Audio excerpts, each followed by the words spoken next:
শুভেচ্ছা। মাছরাঙার সাপ্তাহিক অনুষ্ঠান প্রাসঙ্গিকে আপনাদের স্বাগতম। সঙ্গে আছি আমি নুরুন নাহার উইলি। আমাদের দৈনন্দিন জীবনে সামাজিক ও রাজনৈতিক বাস্তবতায় যা কিছুই প্রাসঙ্গিক তা নিয়ে আমরা আলোচনা করব আমাদের এই অনুষ্ঠানে। প্রাসঙ্গিকে আজ আমাদের সাথে অতিথি হিসেবে আছেন নাগরিক ঐক্যের সভাপতি মাহমুদুর রহমান মান্না। জনাব মাহমুদুর রহমান মান্না, আপনাকে স্বাগত আমাদের এই অনুষ্ঠানে। কেমন আছেন?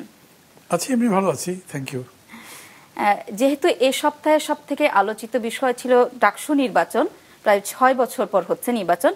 আপনি তো ডাকসুর সাবেক ভিপি ছিলেন, এবারের নির্বাচন নিয়ে আপনি কি মনে করছেন? কেমন হবে এই নির্বাচন? আমার কাছে মনে হচ্ছে যে সময়টা এখন না হয়ে হয়তো আর একটু পরে হলে ভালো হতো। কেন, সামনে তো জাতীয় নির্বাচন, দুটোরই কম বেশি সংশয় আছে। তো বড় বিষয় যেটা, সেটাকে সংশয়মুক্ত রাখতে হয়তো এটা ভাবা যেত। কিন্তু নিয়মমাফিক যদি বলেন তাহলে 6 বছর লম্বা সময়, প্রত্যেক বছর হওয়া উচিত। অতএব এখন হচ্ছে যে ঠিকই হচ্ছে, বরঞ্চ একটু বিলম্ব হয়েছে। যদি ঠিকঠাক সব কিছু হয় তাহলে ভেরি গুড।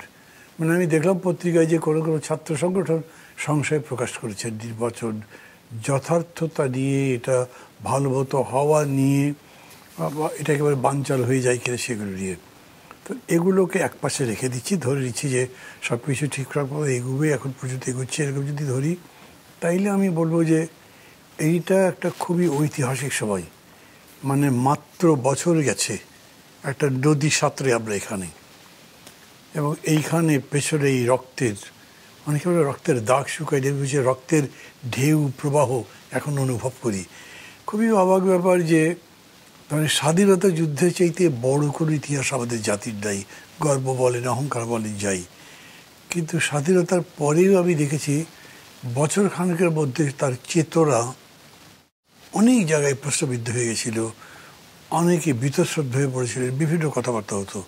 কিন্তু এখন মানে আজকের দিনেও সবার কাছে, মানে সমগ্র জাতির কাছে মনে হচ্ছে যে সেই দিন যেদিন শেখ হাসিনা পালিয়ে গেলেন, তার আগের দিনগুলো, যাত্রাবাড়িতে, আপনার উত্তরাতে, মিরপুরে যে নৃশংস হত্যাযজ্ঞ চলল, একদম মনে চোখের সামনে জীবন্ত।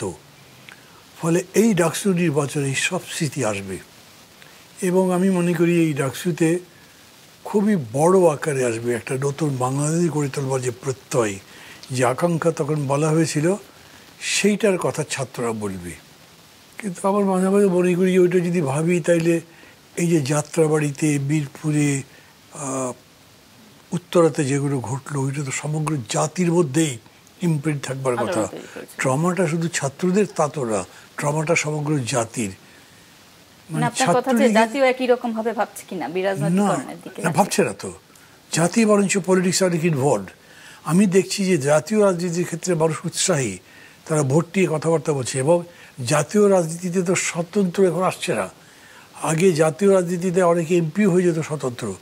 আমাদের সময় ডাকসু নির্বাচনে কেউ স্বতন্ত্র ভিপিজিএস দাঁড়িয়েছে শুনেছেন দেখি কেউ? এখন তাও দেখছি 48টা ভিপি, 48 জন প্রার্থী। তার মধ্যে আপনার খুব বেশি দলীয় প্রার্থী কত হবে? 6টা 7টা, এক্স্যাক্টলি আমি এখন বলতে পারবো না। তো বাকিগুলো সবই হয়ে আছে স্বতন্ত্র। তো এইটা একদম মানে অপ্রত্যাশিত। কীরকম করে হলো? স্বতন্ত্র হয়ে দাঁড়াবার ব্যাপার হচ্ছে, ছাত্ররা ছাত্রলীগের যে গুন্ডামি, পাস্তারি, চাঁদাবাজি, যা যা, এগুলোকেই ছাত্র রাজনীতির প্রকাশ মনে করেছে। কিন্তু সেটা তো না। ছাত্র রাজনীতির প্রকাশ হলো আমরা ভাষা এনেছি, ছাত্র রাজনীতির প্রকাশ হলো আমরা পতাকা তুলেছিলাম, পতাকা নামাতে পারিনি, কত রক্ত গেল। কিন্তু তাদের কাছে ওই ইতিহাসের চাইতে তাদের চোখের সামনে যেটা ভাসে, যেটা দেখেছে, কীরকম করে হল থেকে বের করে দেওয়া হয়েছে, কীরকম করে বিছানাপত্র পুড়িয়ে দেওয়া হয়েছে, কীভাবে হত্যাকাণ্ড হয়েছে, কীভাবে তরোয়ার, তারপরে আপনার ওই রামদা, এগুলো নিয়ে হামলা করা হয়েছে, ওর কারণে রাজনীতির উপরে ছাত্ররা বীতশ্রদ্ধ এসে মনে করছে পার্টিবাজি দরকার নেই, এমনি এমনি ভোট হোক। ওইটা সব বড় দল এখন যারা রাজনীতি করছে সবারই আসলে ডাকসুতে প্রার্থী আছে। তো তারা কি এই মনস্তত্ত্বের জায়গাটা ধরতে পেরেছে কিনা, বা পরিবর্তন আনতে পারবে কিনা? না, তারা এই মনস্তত্ত্বের জায়গাটা ধরতে পেরেছে, কিন্তু সবাই ঠিক মতো ধরতে পেরেছে কিনা তা জানি না। আমি তো কয়েকটা জানি যারা দল করে বা করতো, ধরেন গতকালকেও দল করতো, দলের দায়িত্বে ছিল, মূল দলের সাথে ছিল। আজকে ডাকসু নির্বাচন তো স্বতন্ত্র হয়ে গেছে, আমি কোনো দল করছি না ঘোষণা দিয়ে। হ্যাঁ, ওরা তো রাতারাতি বলে দিল আমরা কোনো দলের সাথে নেই, এবং তারা প্যানেল দিল। যদিও যারা এই 24-এর আন্দোলনের নেতৃত্ব দিয়েছিল তারা 3-4 ভাগ হয়ে গেছে, জাতীয়ভাবেও হয়েছে, ছাত্রদের মধ্যে হয়েছে। তবু এটা আছে, এই যে ভাগগুলো কেন। আর একটা জিনিস আছে কি, ধরেন ইসলামিক ছাত্র শিবির, এরা তো প্রকাশ্যে কখনো রাজনীতি করতে পারে নাই। এখন তারা এই প্রকাশ্য বাতাসে কমফোর্টেবল ফিল করছে নাকি আগেরটাতে তারা কমফোর্টেবল, এইটা আমার কাছে খুব প্রশ্ন। তারা তো বলছে যে মানে তারাই জিতবে, এরকম আওয়াজ আছে তাদের। না, তারা বলতে পারে, যে কেউ বলতে পারে আমি জিতবো, ওটা কথা না, কিন্তু তারা কমফোর্টেবল, তারাও তো দলের পরিচয় দিচ্ছে না। ধরেন ছাত্রদল নিজের নামে প্যানেল দিয়েছে, শিবির নিজের নামে প্যানেল দেয়নি, নিশ্চয়ই কমফোর্টেবল নয়, নাহলে তো দিত। কমফোর্টেবল নয় কেন? তাদের যে স্টিগমাই আছে তাদের নিজের তৈরি না, হয়তো 50-54 বছর আগে তাদের আগের যারা ছিল তাদের স্টিগমা এখন তাদের গায়ে লেগেই আছে, মুছতে পারে নাই।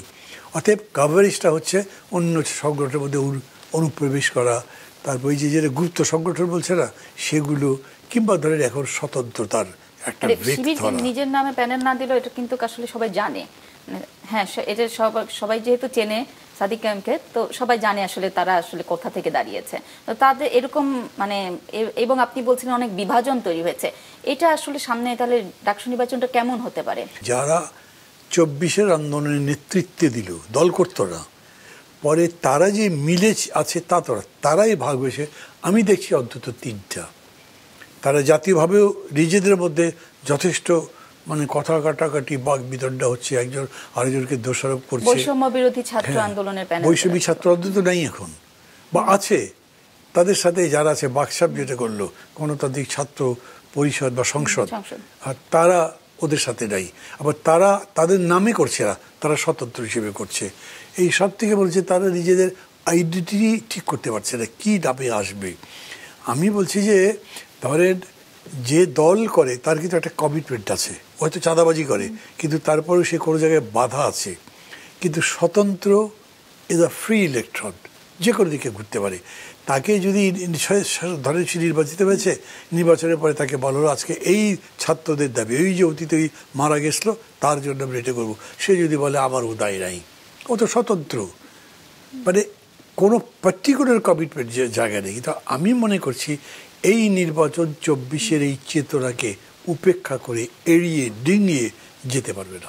স্বতন্ত্র যারা দাঁড়িয়েছে তাদের সাথে আমরা কথা বলেছি, তারা কিন্তু বলে যে আমাদের স্বতন্ত্র হওয়ার অনেক সুবিধা আছে, হ্যাঁ, এবং বরের প্রতিনিধিত্ব করছে না, এবং ভালো রাজনীতি হিসেবেই আসলে তারা বলতে চাচ্ছে না। তারা তো ভালো মনে করে করছে, আমি বলছি তাই।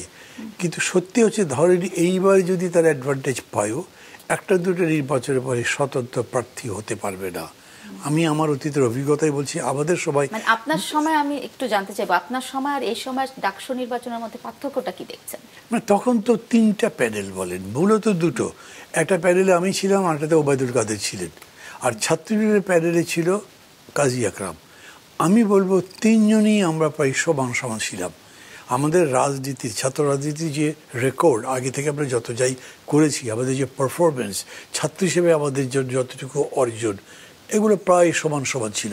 তারপরে তো একটা দুইটা ইস্যুতে কোনো রাজনীতির কারণে, কোনো প্রার্থীর যোগ্যতায়, বিভিন্ন রকম কারণে কেউ পপুলার থাকে, কেউই হয়, স্বতন্ত্র জায়গা পায়নি। আর আমাদের মধ্যে যেমন ধরে সবচেয়ে বড় আওয়াজ যেটা ওবায়দুল কাদের তুলবার চেষ্টা করেছিলেন, উনি বলতেন যে বটতলা নীরব, মাহমুদুর রহমান মান্নার আমলে বটতলা কথা বলে না, অথচ বটতলার এত যে ঐতিহ্য আন্দোলনের সেটা উনি শেষ করে দিচ্ছেন। আমি আবার তার জবাব দিতাম, আমি আমার মতো করে জবাব দিতাম। শেষ পর্যন্ত উনি জিততে পারেন নাই। এইখানে হয়তো ধরেন ইন্ডিভিজুয়াল একটা ইমেজ বলেন বা যেমন কাজ করেছে, হয়তো কোনো কোনো কারণে ছাত্ররা বা শিক্ষার্থী যারা ভোট দিয়েছেন তারা ওবায়দুল কাদের চাইতে আমাকে পছন্দ করেছেন। আবার আমাকে যদি বলেন, কাজী আকরাম মারা গেছেন, ছাত্রলীগের প্রেসিডেন্ট ছিলেন, খুবই চমৎকার একটা মানুষ, খুবই সুন্দর বক্তৃতা করতেন, তার পারসেপশন ভালো ছিল, কিন্তু উনি প্রতিদ্বন্দ্বিতার মধ্যে ছিলেন না, কারণ ওই দলটা ছোট ছিল। তার মানে রাজনৈতিক দল বা ছাত্র সংগঠন এসেছে তাদের স্ট্রেংথের উপরেই নির্ভর করতে ভোটটা কোন দিকে যাবে। আমরা বলতে প্যানেল ভোটই আছে এত, বাকি আর ফ্লোটিং ভোট কটা হবে। তো এখন তো বলতে চাইছি যে ফ্লোটিং ভোটই সব, প্যানেল ভোট এরকম বলছে। এইটা দেখা যাবে প্রজন্মের এক ধরনের চিন্তার পরিবর্তন কিনা, যে গত প্রজন্ম একরকম চিন্তা করতো, নতুন প্রজন্ম অন্যরকম চিন্তা করে। আমি আবার আপনাকে বলি, আমি তাদের এই চিন্তাই অ্যাপ্রুভ করছি, এটা হবে না। এইবার হতে পারে, মানে ইমিডিয়েট একটা ট্রমা থেকে উঠেছেন বলে আপনার এটা হতে পারে, কিন্তু এই ট্রমা তো কেটে যাবে, একটা দুটো ভোটের পরে কেটে যাবে, তখন এগুলো থাকবে না, ফলে এটা কোনো ট্রেন্ড হবে না। গণ অভ্যুত্থানের আসলে 1 বছর আমরা দেখলাম পূরণ হয়েছে, বর্তমান সরকারেরও 1 বছর পূরণ হয়েছে। এই 1 বছরে তারা আসলে যেটুকু প্রত্যাশা ছিল কতখানি আসলে প্রত্যাশা পূরণ করতে পারলো? মানে আপনি যদি মার্ক দিতে পারেন আমাকে, সে 100 মার্কস কোয়েশ্চেন, তো আমি তাদেরকে লেস দ্যান 50 দেবো। লেস কতখানি সেটা আমি এখন বলছি না, বা আমি ওরকম করে বলতে পারবো out of 100? Out of 100 less than 50 দেবো আমি। মানে এটার কারণ হচ্ছে কি, এরা ওই যে প্রফেসর নিজে বলতেন না, এরা সব নিজের নিজের কাজের ক্ষেত্রে, পেশার ক্ষেত্রে খুব সাকসেসফুল। আমি এগ্রি করছি, কিন্তু আপনি তো ওই পেশাই নাই এখন। এখন সাকিব আল হাসানকে দিয়েছে তারপরে ফুটবল খেলতে, আর ও বলবে যে না আমি এখানে 4-5টা গোল করে দেবো, বললে তো হবে না। সেরকম প্রফেসর ইউনুস মেবি মাইক্রো ক্রেডিটে হিউজ লোক, অনেক বড় পার্সোনালিটি, কিন্তু মানে এখন আপনি মানুষের কাছে শুনবেন ভাই ভোটটা কি হবে, কেন এরকম প্রশ্ন আসবে। এমনকি যে ডাকসু নির্বাচনেও সংশয়ের কথা বলা হচ্ছে, সেইটা কিন্তু ছাত্রদের মধ্যেকার বিষয়টা জাতীয় রাজনীতির বাতাসে বলা হচ্ছে। এবং আমি বারবার বলছি, কোনো ক্রমে এই ডাকসু জাতীয় রাজনীতির ঢেউ থেকে, তরঙ্গ থেকে ন্যূনপক্ষে বাতাসের বাইরে থাকতে পারবে না। সংস্কার নিয়ে আসলে অনেক আলোচনাই তো হলো। জুলাই সনদের একটা খসড়া আপনাদেরকে দেওয়া হয়েছে, সবাই খসড়ার উপর মতামত দিচ্ছে। আপনারা আসলে খসড়ার উপর কি কি মতামত জানালেন, বা অঙ্গীকারের বাস্তবায়নের জায়গাগুলোতে কি কি বললেন? আমাদের জানেন দুটো মেজর জায়গাতে আপত্তির বিষয় আছে। একটা হলো শুরুতে মুখবদ্ধ বা যাই বলেন, মানে একটা ইতিহাসের মতো তুলে ধরা হয়েছে বাংলাদেশের, যেটা খুবই সংক্ষিপ্ত। এটা তো হয় যে অনেক বড় ইতিহাস আপনি যখন সংক্ষিপ্ত করতে যান অনেক কিছু বাদ পড়ে। এখানেও এমন এমন জিনিস বাদ পড়েছে যাতে স্পিরিটটা নষ্ট হয়েছে। যেভাবেই বলি না কেন, মুক্তিযুদ্ধের চেতনা সবচেয়ে বড় চেতনা হওয়ার কথা। আওয়ামী লীগ এটার অপব্যবহার করে নষ্ট করে দিয়েছে, কিন্তু মুক্তিযুদ্ধের আকাঙ্ক্ষা চেতনা এখনও জাগরুক আছে এবং এটা বড়। কিন্তু এটা লেখার মধ্যে মুক্তিযুদ্ধের ওই ইতিহাস চেতনা ইত্যাদিকে অবজ্ঞা বা উপেক্ষা করা হয়েছে, পাশ কাটিয়ে যাওয়া হয়েছে। শেষের দিকে যখন অঙ্গীকারনামা বলা হচ্ছে, তো আমি একটু আগে তো আলোচনার মধ্যে বললাম যে এই অঙ্গীকারের ব্যাপারটা স্পষ্ট নয় কারো কাছেই। ওনারা এক্সপার্টদের সাথে কথা বলেছেন, বলবার পরে তারা কি বুঝেছেন তা জানি না, কিন্তু তারা এরকম করে বলছেন যে এই সনদের মধ্যে যা যা বলা হয়েছে এইটা কোনো আদালতে চ্যালেঞ্জ করা যাবে না, এটা হতে পারে না। এর কোনো ধারা উপধারা যদি সংবিধানের সাথে সাংঘর্ষিক হয় তাহলে সনদেরটা বলবৎ থাকবে, সংবিধানটা চলবে না, এটা হতেই পারে না। তাহলে সংবিধানের উপরে সনদ হয়ে গেল, মানে আপনি 100টা লোক বসে কিছু এগ্রিমেন্ট করে সংবিধানের উপর দিতে পারেন।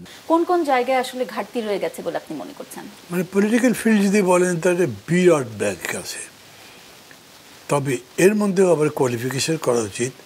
সংস্কারের যে প্রক্রিয়াটা তারা শুরু করেছিলেন, মানে তাদের সাবজেক্ট ম্যাটার সে পর্যন্ত যেখানে সে দাঁড়িয়েছেন এগুলো নিয়ে হয়তো আমি অনেক বিতর্ক করব, কিন্তু একটা ভালো প্রক্রিয়া শুরু করেছিলেন এটা আমি বলবো। এটাও একটা অনেক বড় বিষয়। মানে এমনিতে ধরেন সংস্কারটাই তো সমগ্র সমাজকে কেন্দ্র করে, আর সংস্কার হচ্ছে যুগ যুগ ধরে চলবার বিষয়।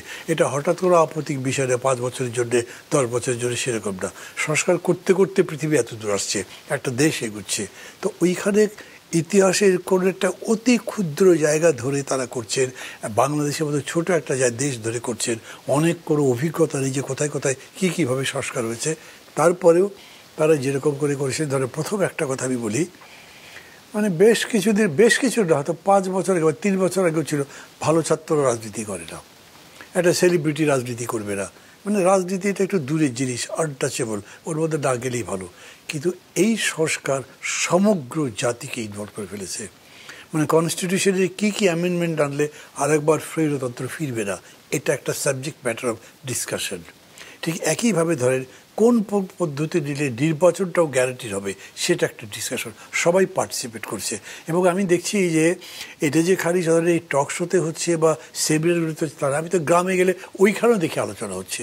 এবং পিআর এখন জানে না, কি গ্রামের লোকও জানে, কিন্তু পিআর হয়তো ব্যাখ্যা করতে পারবে না, পিআর কোথায় ভালো কোথায় খারাপ এটা হয়তো বলতে পারবে না, কিন্তু সে জানে যে পিআর হ্যাঁ এটা একটা, এই বিষয়কে একটা বিতর্ক চলছে। মানে আমি মনে করি এটা বিশাল জিনিস।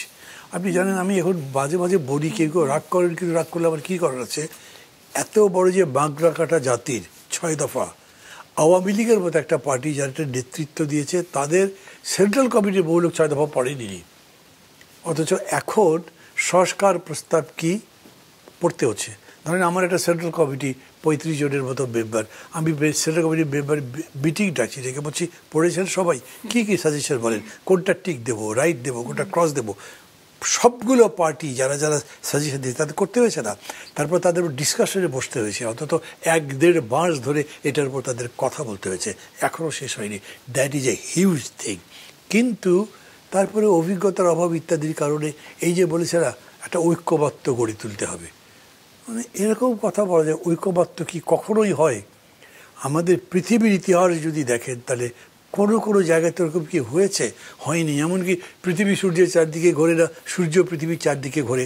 কত বিখ্যাত বিখ্যাত মানুষের ফাঁসি হয়ে গেছে, তারপরে প্রতিষ্ঠিত হয়েছে। একটা ঐক্যমত্যে সবাই এগ্রি করেছে, এরকম কিন্তু হিস্টোরিক্যালি ট্রুথ ওয়াজ এস্টাবলিশড, যে সত্য এটাই যে পৃথিবী সূর্যের চতুর্দিকে ঘোরে। তো এইখানেও সব ঐক্যমত্য করতে চাইছেন যে এটা তো কখনো হবে না, এটা একটা কন্টিনিউয়াস প্রসেস হবে। সেরকম ঐক্যমত্য না হলে আসলে জুলাই সনদটা তাহলে সাইন হবে কি করে? যতদূর পর্যন্ত হবে ততদূর পর্যন্ত যাবেন, আবার সময় যাবে, সবাই কি এটা মেনে নেবে না? যতদূর পর্যন্ত হবে, কিছু মানবে না। ধরেন 166টা প্রস্তাবনা দেওয়া হয়েছে, তার মধ্যে 66টা মানেন, 33টা মানেন, তবু এগুলির কিন্তু আপনাকে এইটা মানতে হবে। আগে শেখ হাসিনা, খালেদা জিয়া কেউ কারোর চেহারা দেখতে রাজি হতো না, কথা বলতো না। সংসদের মধ্যে বসতে দিয়েছেন, পাশাপাশি বসবার সিটের অ্যারেঞ্জমেন্ট ছিল, তারা 2 করে বসছে, নিশ্চয়ই বুঝতে পারছে আমি কী বলছি।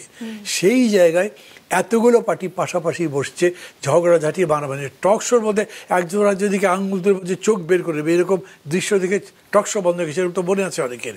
সেই জায়গাতে কি হয়েছে, এখন কথা বলছি আমরা এবং এগোচ্ছি, একটা পরিবেশ তৈরি হয়েছে। কিন্তু আবার আমরা বিপরীতে দেখি যে মাঠের রাজনীতিতে কিন্তু পিআর নিয়ে অনেক আলোচনা হচ্ছে, জামাত এবং বিএনপিকে দেখে একদম মুখোমুখি অবস্থানে চলে গেছে, এবং ছাত্র যে নতুন সংগঠন এনসিপিরাও কিন্তু পিআর এর দাবিতে খুব সোচ্চার হয়ে উঠছে। আপনি যাকে মুখোমুখি বলছেন সেটা আপনি এখনকার অবস্থা, আগে মুখোমুখি মানে যুদ্ধের অবস্থা, ওইখানে দাঁড়িয়ে এইখানে দাঁড়িয়ে একজন হচ্ছে গালাগালি করে, তা রাখেন বিয়ে, আপনি কী বোঝেন, আপনি একটা মূর্খ, এবং আরও বাজে বাজেভাবে কথা বলা তো না, এটা হচ্ছে না। কেউ কারো দিকে ঘুষি নিয়ে এগিয়ে যাচ্ছে না। এবং পত্রপত্রিকায় এখন পর্যন্ত ধরেন সরকারের উপরেই আমরা কোনো গালাগালি করছি না, কোনো দল কোনো দলকে গালাগালি করছে না। আমি মনে করি ডেভেলপমেন্ট, আপনি যদি বলেন যেটা কি টিকবে, সেইটা নির্ভর করছে ভবিষ্যৎ এটা ডেভেলপমেন্টের উপরে, কিন্তু এটা এত দূর এসেছে এটা আমি মনে করি। মানে আগামী নির্বাচনের আগে আসলে এই যে সংস্কারের কতখানি জায়গায় একমতে আসা যাবে, বা এক জায়গায় দাঁড়ানো সম্ভব হবে? কারণ সবাই আসলে তো একমতে আসবে না অনেক বিষয়ে। না, যেখানে যেখানে এমন হলো যে ডেডলক হয়ে গেছে, সেই জায়গাতে আপনাকে একটা কম্প্রোমাইজ ফর্মুলা নিতে হবে, উইন উইন, 2 পক্ষই খুশি হয়। সেটা কি হবে সেটা আমি এখন বলতে পারবো না। ধরেন এখন আটকে গেছে যে সনদটা তৈরি হলো সেটা যে বাস্তবায়ন হবে, যতদূর এগ্রি করেছি আমরা, সেটা যে বাস্তবায়ন হবে তার গ্যারান্টি কী, এটার আইনগত সুরক্ষা কী। আমরা পাকিস্তান আমলে যে ইলেকশন করেছিলাম ইয়াহিয়া খানের আন্ডারে, এলএফও দেওয়া হয়েছিল, কোনো লিগাল কাভারেজ ছিল না, কোনো সই স্বাক্ষরও ছিল না, তখন করেছি, তখন একজন আরেকজনকে বিশ্বাস করেছি, বা যাই বলে যেভাবে অনেকভাবে হয়েছে। এখন আমরা একজন আরেকজনকে বিশ্বাস করছি না। অতএব বলছি তোমাকে তো দেখেছি, তুমি তো ক্ষমতায় ছিলে, আবার গিয়ে যে করবা নাকি বেইমানি করবে। এ বলছে ভাই আমি তো কসম কেটে বলতে পারি আমি করবো, আপনি বিশ্বাস না করলে কী করবো? তাহলে বলেন কি হলে আপনি বিশ্বাস করবেন, এই জায়গাটা বুঝবেন। এখন বিষয়টা এরকম হয়েছে, জামাত বিএনপি যেগুলো বলছে, এরা বলছে কি হলে বিশ্বাস করবেন, তারপরে আটকে যেতে পারে কোথায়। ওরা যদি বলে না গণপরিষদ করতে হবে, তা না হলে হবে না, এইসব ইলেকশন দিয়ে হবে না, তো গণপরিষদ আমি মানবো না। কেন মানবো না? গণপরিষদ মানে নতুন কনস্টিটিউশন আগেটা ফেলে দেবেন, নতুনের মধ্যে এত জিনিস ঢুকে যেতে পারে যে আলটিমেটলি কনস্টিটিউশন বাড়াতেই পারবেন না। পাকিস্তান আমলে যেটা হয়েছে, 20-25 বছর ধরে কনস্টিটিউশন বাড়াতে পারেন নাই, এতদিন ধরে আপনি ইলেকশন আটকে রাখতে পারবেন? এই কারণে এইটা আবার কেউ পারবে না। ওই রকম একটা ডেডলক যদি হয়, কিন্তু এখন পর্যন্ত আমি ডেডলক আছে বলে মনে করছি না। পিআর প্রসঙ্গে যদি বলেন, পিআর নিয়ে তো আসলে অনেক আলোচনা হচ্ছে, সকল মানে পর্যায়ে আলোচনা হচ্ছে, এটা কি আসলে মানে এগ্রি হবে কিনা আমি আসলে জানি না সকল দল, কিন্তু এগ্রি না করলে জামাত বলছে তারা যাবে না ভোটে। আবার গণপরিষদ নির্বাচন নিয়ে কিন্তু কাটকে আছে এনসিপি। এই ধরনের দাবি দেওয়াগুলো কি ইলেকশনের আগে সলভ করা সম্ভব হবে? আমি মনে করি না। কেন মনে করি? ধরেন আমি যদি আপনাকে জিজ্ঞেস করি, আপনি এখন প্রশ্ন করছেন, আপনি ওই জায়গায় আছেন, আমি জবাবদার জায়গায় আছি, আপনি আমার জায়গায় আছেন, আমি আপনাকে জিজ্ঞেস করি কী করবেন, আপনি ঠিক আপনি এই মানুষটি এখন বলতে পারবেন না কোনটা ঠিক, কারণ অভিজ্ঞতা তো দুই রকমই আছে। পিয়ারের সুবিধাটা কি একটাই, এটার পেছনে যুক্তি 33% ভোট পেয়ে 35% ভোট পেয়ে কেউ একটা ক্ষমতা নেয়, যে পার্টি 30% ভোট পেয়েছে, মাত্র 3% ডিফারেন্ট, ওর প্রধান নেতাকে জেলে ভরে দিতে পারে। ওই যে মানে উইনার টেক্স অল, যে জেতে ওই সিকান্দার, যা ইচ্ছা তাই করতে পারে। তো বলা হচ্ছে না, এটা এমন করতে হবে যাতে মেজরিটি পিপলের ভোট সে পায়। কেমনে করবেন? ধরেন আওয়ামী লীগ আছে, বিএনপি আছে, জাতীয় পার্টি আছে, যাই থাক, তিনটা পার্টি ভোট পেল 30% করে, অ্যাভারেজ 33 করে। গভর্নমেন্ট হবে কীরকম করে? কেউ তো অ্যাবসলিউট পায়নি। অতএব বিভিন্ন জায়গাতে নির্বাচনের পরে সরকার হয় না, খুব আনস্টেবল একটা সিচুয়েশন তৈরি করে। এইরকম অনেকগুলোই আছে যার বিপক্ষে বলা যায়। আমি মনে করি কি এটা হওয়া উচিত যে তর্ক চললো, অভিজ্ঞতাও হলো, আজই করতে হবে সেরকম না, মেবি পরের টার্মে করতে পারবো। কিন্তু যে বিতর্ক এখানে হচ্ছে যে আপার হাউসে, ওটার বিরুদ্ধে আপার হাউসে হতেই পারে, লোয়ার হাউস গভর্নমেন্ট চালাবে, ওই জায়গাতে আগে যেটা ছিল ফার্স্ট পাস্ট দি পোস্ট, ওই ভিত্তিতে নির্বাচন হয়ে যাক, হলে ভালো হয়। কিন্তু এইটাতে এখন কিন্তু বিতর্ক এখানে আটকে নাই, এখন আটকেছে তো ওই জায়গাতে। এখন ওইটা সলভ হলে যদি আবার তারা বলে না এটা না হলে হবে না, তাহলে আপনাকে ধরে নিতে হবে যে এরা ছলে বলে যেভাবেই হোক না কেন নির্বাচনটাকে হয় ডিলে করতে চায় অথবা ইলেকশন করতেই চায় না। কারণ ওইটার সিচুয়েশন খুবই খারাপ হবে। আপনি বলছেন লোয়ার হাউসে পিআর নিয়ে যদি তারা আসলে আন্দোলনে নামে সেক্ষেত্রে? না, এখন তো ওই ইস্যু না, আছে ইস্যুটা হয়তো, কিন্তু এখন ইস্যুটা হচ্ছে আইনগত সুরক্ষা কি, এটা বাস্তবায়নের পদ্ধতি কি। তো এইটা সম্পর্কে আমি মনে করছি সাজেশন বলা যাবে। এখন তারা বললো না এগুলো কিচ্ছু পারি না, গণপরিষদের ভোট করতে হবে। তো এতদিন তো গণপরিষদ ভোটের ভিত্তিতে আলোচনাটা চলেনি, এটা যদি আপনি নতুন করে তোলেন তাইলে কি দাঁড়াবে, ভাবতে হবে তখন। এখনই এই ভাবনা, মানে এত কঠিন ভাবনা এত তাড়াতাড়ি ভাবতে চাচ্ছি না, ইস্যুটা আসে নাই। এটা অনেকেই বলছেন, ধরেন আমাদের এই জোটের মধ্যেও কেউ কেউ আছেন যারা মনে করে যে গণপরিষদ হলে ভালো ছিল। কিন্তু আমরা আবার, বা আমি পার্টিকুলারলি আমার মনে করি গণপরিষদ হলে ওই প্যান্ডোরার বাক্স খুলবে, ওই বাক্স লাগাতে পারবেন না পরে, আর ভয় পাই এটা। না হলে মানে যেভাবেই হোক এটা তো সংসদের মধ্যেই করতে হবে। এখানেও হয়তো কোনো ইন বিটুইন পাওয়া যাবে, সেটা তখন এক্সপার্টদের সাথে কথা বললে বুঝতে পারবো। আপনি আসলে যেরকম শঙ্কার কথা বলছেন, বিএনপির ভারপ্রাপ্ত চেয়ারম্যান তারেক রহমানও আসলে সম্প্রতি অভিযোগ করেছেন যে এক ধরনের ফ্যাসিবাদ বিরোধী আন্দোলনের যারা শক্তি ছিল, রাজপথে একসাথে ছিল, তারা আসলে এখন অনেকেই বিএনপি ঠেকা ও প্রবণতা তাদের মধ্যে দেখা যাচ্ছে। মানে কার কথা তারা বলতে চাচ্ছে, বা আপনাদের সাথে তো দীর্ঘদিনের যুগপৎ আন্দোলন তাদের? মানে আমরা বিএনপি ঠেকাও আন্দোলনের মধ্যে দায়িত্ব। তবে যদি উনি এরকম বলেন যে না ওনারা আমাদের সাথে যোগ দিয়েছেন, এরকম না, আমরা তো আমাদের পার্টি করি, তো ওদের সাথে আমাদের ডিফারেন্স আছে। কিন্তু তারপরে ধরেন হয় না যে আপনার কাছে অপশন আছে 3টা 4টা, তার মধ্যে আপনি একটা বেটার অপশন দেন। তো আমরা মেয়েদের কোঅপারেটিভ দিতে পারবে না, সাংস্কৃতিক অনুষ্ঠান করতে পারবে না, মেয়েরা সন্ধ্যার পরে বাইরে যেতে পারবে না, এইসব যারা বলে তাদেরকে কোনো গণতান্ত্রিক মনে করি না, তার সাথে যাবো না। বিকজ ওইটা হলো আপনাকে পেছনে টেনে ধরবার চেষ্টা। আর এইখানে এরকম হতে পারে যে আপনি যেখানে আছেন তা থেকে এগোবার চেষ্টা করছে, তাতে কেউ বাধা দিচ্ছে, আমি একে বোঝানোর চেষ্টা করছি ভাই এই জায়গাটা ছেড়ে দাও। সেই অর্থে আমাদের উনি বুঝিয়েছেন তা আমি মনে করি না। এখন প্রতিযোগিতা যদি বলেন, ক্ষমতার প্রতিযোগিতা প্রতিদ্বন্দ্বিতা বিএনপির সাথে কারোই নেই। আমি মনে করি ভোট যদি হয় মানে প্রায় প্রতিদ্বন্দ্বিতাহীনভাবে বিএনপি জিতে যাবে, আমি মনে করি। এখন এই টিভিতে শুনে কেউ ক্যাম্পেইন মনে করবেন না বিএনপির পক্ষে, কারণ আমি বিএনপি ক্যাম্পেইন করবো না, করছি না, জোট হলে অন্য কথা। সেই অর্থে আমি বলছি যে বিএনপি ওই জায়গা থেকে মানে সে যেখানে আছে সেখান থেকে তার কাজটা করবে। আমি হয়তো বলবো এই কাজগুলো যদি করে তার সাথে সেটা ভালো হবে, সে আবারটা অ্যাগ্রি করলে তার সাথে যাবো, একটা কর্মসূচি ভিত্তিক জোট হবে। আর এরা যদি এরকম প্রশ্ন তোলে যেটা শেষ পর্যন্ত একটা ডেডলকের জায়গায় নিয়ে যাবে, হয়তো উনি তাদের বিট করেছেন, কিন্তু এটা বলা আমার জন্য একটু অশোভন হবে। আমি জানি না যে উনি এক্স্যাক্টলি কাদের কথা বলছেন। যে বিএনপি আসলে এবারে নির্বাচনে সব থেকে বেশি ভোট পেয়ে সংসদে যেতে পারে, তো স্বাভাবিকভাবেই সব থেকে বেশি ভোট যারা পায় সংসদে যায়, আমরা আসলে দেখতে পাই আসলে তারা নিজেদের মতন করে কিছু একটা পরিবর্তন আনার চেষ্টা করে সংবিধানে বা অন্যখানে। এরকম কোনো আসলে আশঙ্কা আছে কিনা, বিএনপি আসলে ওরকম কিছু করবে কিনা? সংসদীয় গণতন্ত্রের ক্ষেত্রে আসলে কিরকম প্রভাব পড়তে পারে আগামী দিনে? হয়েছে কি, ধরেন যত ভোটই পাক, যতগুলো আসনই পাক না কেন, সেই সংসদ বা আগামী দিনের সরকার হবে এই যে 24-এর যে অভ্যুত্থান হলো তার বাই প্রোডাক্ট টাইপের। এটা না হলে তো হতো না, এখন ভোটও হতো না, হয়তো আর 4 বছর পর সে ভোটটা কেমন হতো কে জানে। ফলে এইটাকে উপেক্ষা করে যেতে পারবে না। তাদের নিজেদের ব্যক্তিগত, পারিবারিক, গোষ্ঠীগত বা দলগত চিন্তা ভাবনা দিয়ে দেশ শাসন করবে, এই সুযোগ খুব হবে না। আর সবারই চোখ থাকবে যে দেশটা কোন দিকে যাচ্ছে। মানুষের মধ্যে ওই যে বললাম চেতনাটা বেড়েছে এবং সতর্কতাও বেড়েছে, পাহারার মানসিকতা বেড়েছে। ফলে ওই রকম হবে না।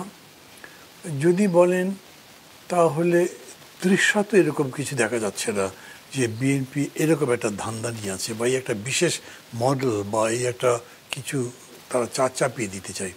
তারা বলে যে এ পর্যন্ত যেটা বলেছে এই সংস্কার যেটা আছে সেটাই করবে। আমরা জোটগতভাবে 31টা আর 41টা দল মিলে করেছিলাম 31 দফা, ওইটার দিকে যেতে পারে। আরেকটা হতে পারে যেটা তারেক রহমান সাহেব, তাদের ভাইস চেয়ারম্যান বা অ্যাক্টিং চেয়ারম্যান, উনি বলেছেন উনি একটা জাতীয় সরকার করবেন নির্বাচনের পরে। মানে মূল স্পিরিটটা যে সবাইকে নিয়ে করব, তো সবাইকে নিয়ে তো আর করতে পারছেন না। যারা নির্বাচনে আসবে না তারা তো নাই, আবার যারা বিরোধিতা করছে এখন থেকে তাদেরও নেবেন না। ফলে ওইটা এক ধরনের অ্যালায়েন্সের মতো হবে। তাদেরকে নিয়েও যদি একটা জাতীয় চরিত্রের মতো করে করেন, এইটা করতে পারেন হয়তো। তার চেয়ে নতুন জাতীয় সরকার সম্ভাবনা আসলে কতটুকু আছে? আমরা দলগতভাবে বা জোটগতভাবে এটা বলি নাই, কিন্তু মানে আলোচনা করি নাই নিজেদের মধ্যে। কিন্তু ধরেন কেউ যদি বলে যে আমি এই সংস্কারগুলোই করতে চাই, আজকে যেখানে যেখানে আটকে আছি সেই বিতর্ক নিষ্পত্তির জন্য তো আমার সমগ্র জনগোষ্ঠীর মতামত লাগবে। তার জন্য অংশী যারা, তাদের সবার সাথে আমি আলোচনা অব্যাহত রাখতে চাই। সেটার জন্য তারা ধরে এটা সর্ট অফ এ কমিটি করতে পারে, কনসালটেশন কমিটি। সরকারের উপদেষ্টা পরিষদও তো হতে পারে, যেখানে সব পার্টির লোকজন থাকলো। অনেক কিছুই কাঠামো করা যায় যাতে আপনি সমস্ত রাজনৈতিক সামাজিক শক্তিকে স্পর্শ করে সিদ্ধান্তটা বের করে আনতে পারেন এবং সন্তোষজনকভাবে। এটাও একটা বিরাট পলিটিক্যাল এক্সারসাইজ। এত কিছু ওনারা ভেবেছে তা বলছি না। আমি আপনার সাথে কথা বলতে বলতে এই কথাগুলো আমার মাথায় আসলো, আমি তাই বললাম। অর্থাৎ উচিত হবে যে যাবার পরে, ক্ষমতায় যাবার পরে উনি কেবল নিজে নিজে চালাবেন, ওনাদের দলই কেবল চালাবে, তা না আরও সবাইকে কনসাল্ট করে। অনেক সময় হয় না যে একটা সিদ্ধান্ত সরকার নিতে চাই, মানুষ পছন্দ করছে না, সরকারকে ওটাই চাপিয়ে দিতে হতো এমন তো কোনো কথা না। মানুষের মধ্যে থেকেও সিদ্ধান্তটা বেরিয়ে আসতে পারে। সরকার যদি সেই প্রক্রিয়া চালু করতে পারেন, তখন মানুষ মনে করবে যে এই শাসন প্রক্রিয়ার মধ্যে আমি যুক্ত আছি। এটা বের করা দরকার। মানে Statesman should think like that, যাতে আমি পিপলকে টাচ করতে পারি, তাদেরকে ইনভলভ করতে পারি, এমব্রেস করতে পারি, করে আমি যাতে সামনের দিকে যাই।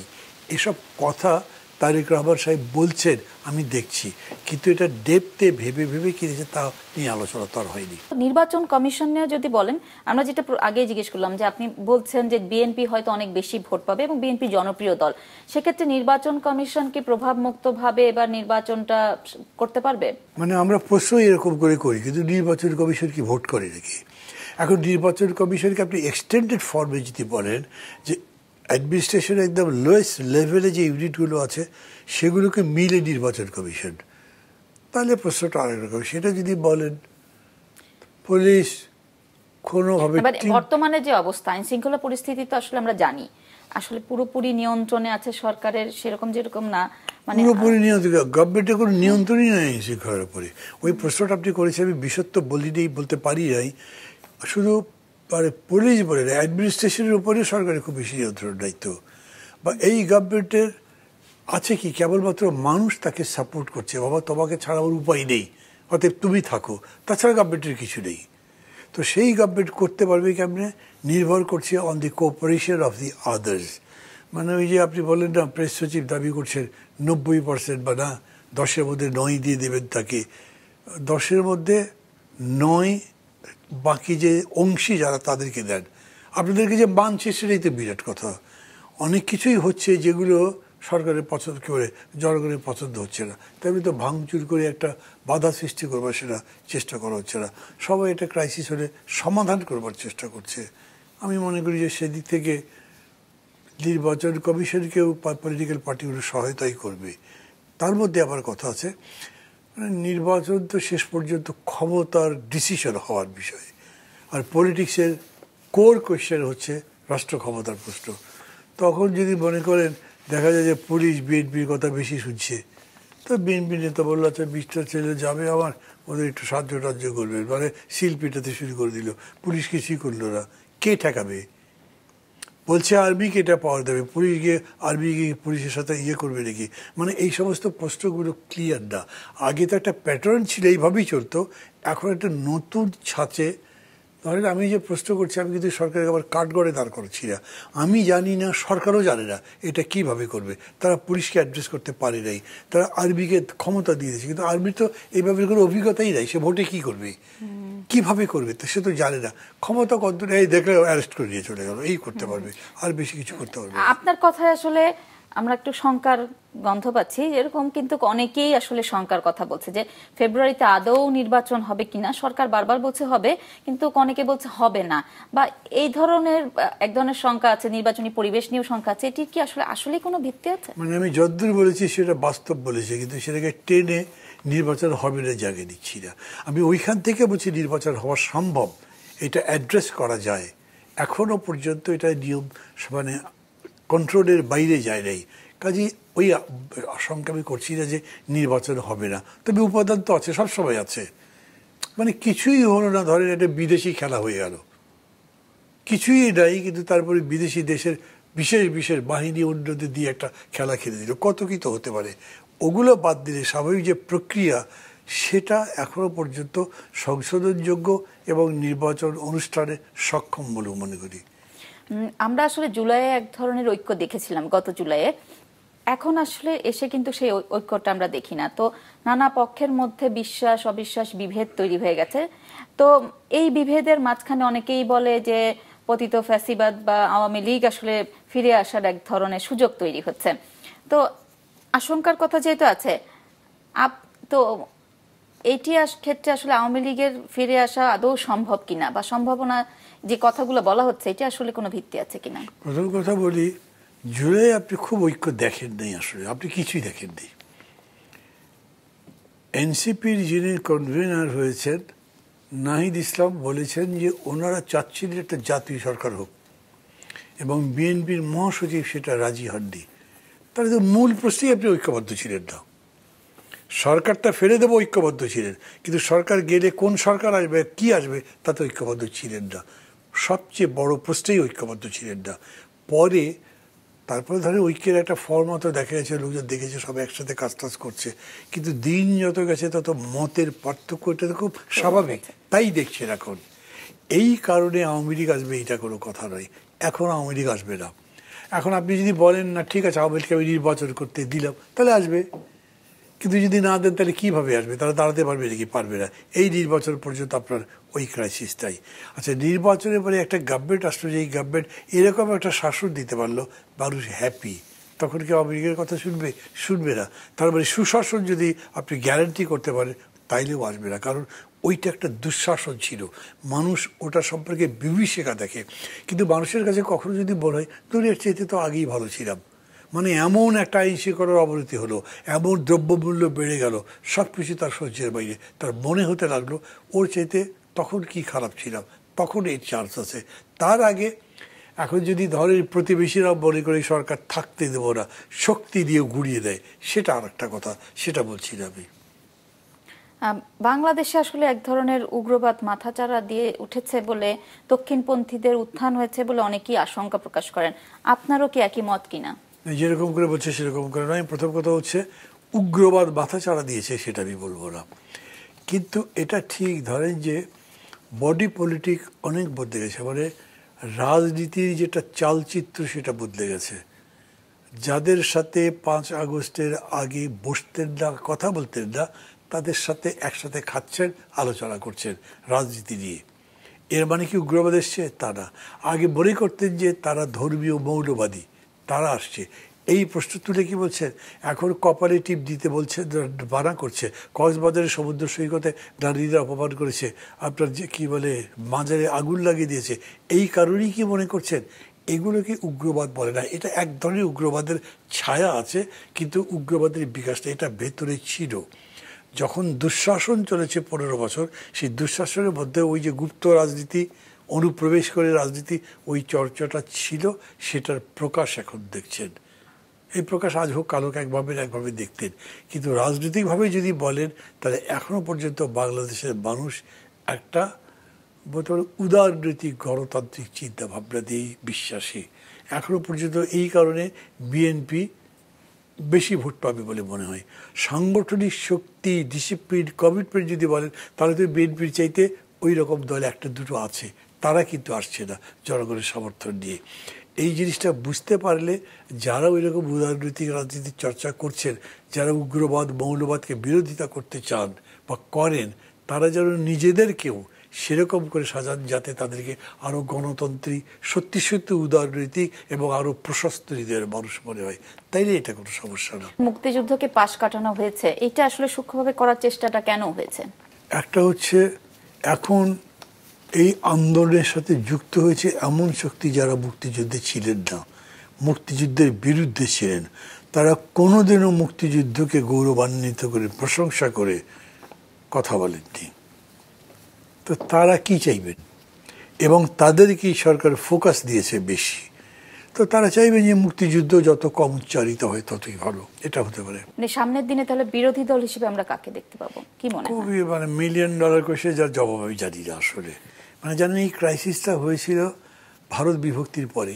কংগ্রেস একটাই পার্টি, মানে এখন তো অন্য পার্টি টাটি আছে, তো পার্টি তো ছিল না।